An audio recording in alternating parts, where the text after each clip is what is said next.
Good news para sa ating mga national athlete.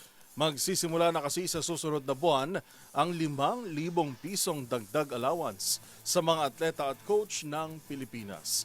Ayon kay bagong talagang Philippine Sports Commission o PSC Chairman Patrick Gregorio, ito'y bahagi ng kanilang inisyatibang bigyan ng mas maayos na serbisyo, kagamitan at suporta ang mga bagong bayani ng Pilipinas.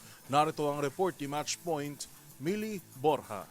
Makatatanggap ng 5,000 pesos na dagdag sa kanilang monthly allowance ang mga atleta at coach ng Pilipinas simula Agosto ngayong taon. Inilahad ito ng bagong talagang Philippine Sports Commission Chairman na si Patrick Pato Gregorio sa General Assembly kasama ang mga National Sports Association na ginanap sa Ninoy Aquino Stadium sa Maynila. Ayon kay Gregorio, ang increase ay across the board para sa lahat ng mga national athlete at coaches. Kasalukuyang may mga tumatanggap pa rin ng 10,000 pesos bawat buwan, mas mababa pa sa minimum wage sa bansa.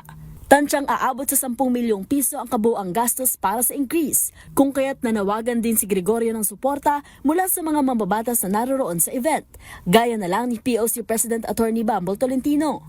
Bukod sa allowance hike, inilahad rin ni Gregorio ang iba pang mga programang agad na pinatupad sa ilalim ng kanyang panunungkulan. Kabilang dyan ang mga muling pagpapatuloy ng procurement ng tracksuits para sa mga atleta, pagbubukas muli ng mga cafeteria para sa mga atleta sa Rizal Memorial, PhilSports Arena at PSC Baguio na may bagong food concessionaire.